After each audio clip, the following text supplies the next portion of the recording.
Oh my gosh, this episode it gave me the feels like I was watching Dragon Ball Z for the first time. It literally felt like I was turning back the clock because of the quality of this episode. It's been a while since I've done a review to Dragon Ball Super, but the quality of the past 3 episodes have been on point. So to see ever since Dragon Ball Super started, by far it kind of feels like I repeat myself, but this episode right now, the best episode of Dragon Ball Super, not only this arc but this entire series by far. It gave you stuff that you was watching Dragon Ball Z. It gave you the character development of Hit. And before I get to that, what we saw last week with Vegeta and Hit, where Vegeta was trying to figure out where Hit's attacks were coming from and couldn't predict it, but Goku did.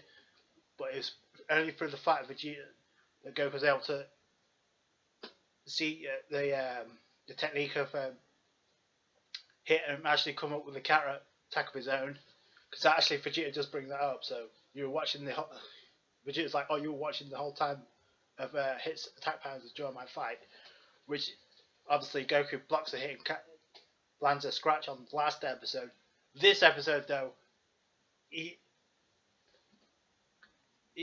starts by Goku actually wiping the floor with Hit, but then the thing about Hit and this antagonist, and I think by far Hit has been my number 2 favorite antagonist in the entire Dragon Ball series by far. Number 1 is the power that equal Goku. It looks like, and this is the most important thing. He has the ability to improve while he's fighting. That which is the complete 180 of what Goku's about, because he pushes through his limits like it's nobody's business. That's the trait of Goku. But now you got an antagonist that can do the same, improve while he's fighting, because he had the time leap he's using from point 1, then he powers up, went to point 2. This totally throws Goku off. He actually gets a massive hit in. Think about this, and I said this about.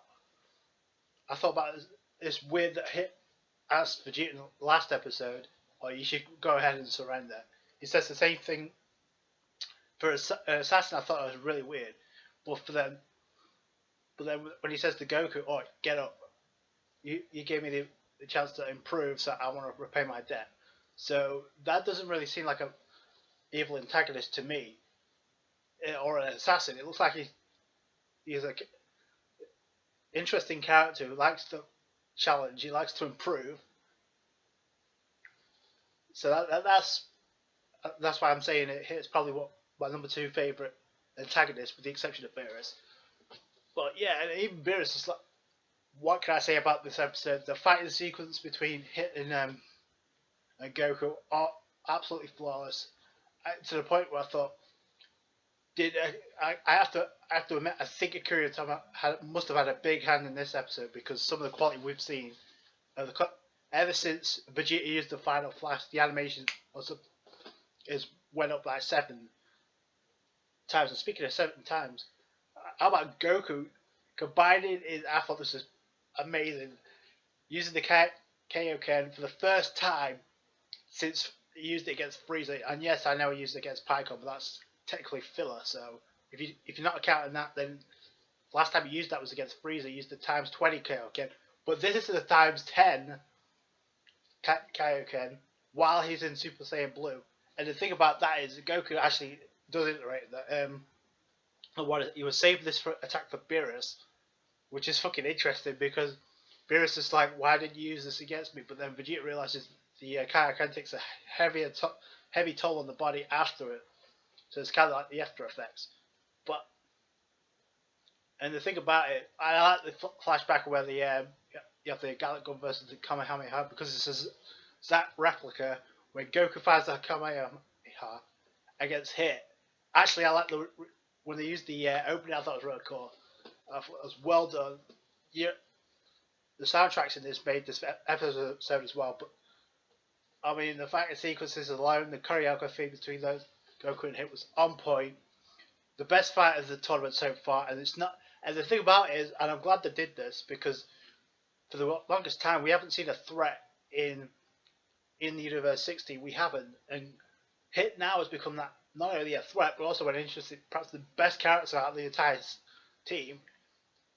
So I mean, it's really going to come down to the wire. It has to now, because unless Monica is really, and that's another thing. At this point with last week, find out that Monica was actually kind of like a troll, like the DVS version of a troll. Oh my gosh!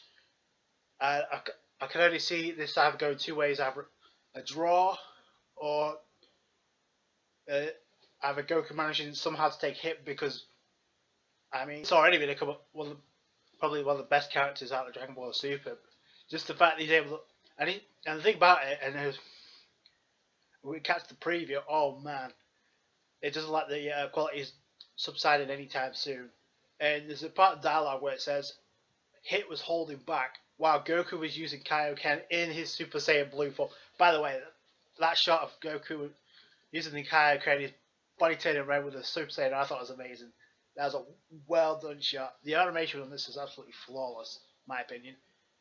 To the point where it's like, this may be the turning point for Dragon Ball Super, and it couldn't come out at a better time, because we had the new content in Dragon Ball Super that we've all wanted to see, and now I think it's starting to peak up a little bit. I don't know if it's going to stick, but hopefully it does. Hopefully it does, because we've got future arcs ahead of us. So this will be the good point to keep the momentum building, and keep the animation where it is. I'm not saying it's going to be perfect every time, and it was.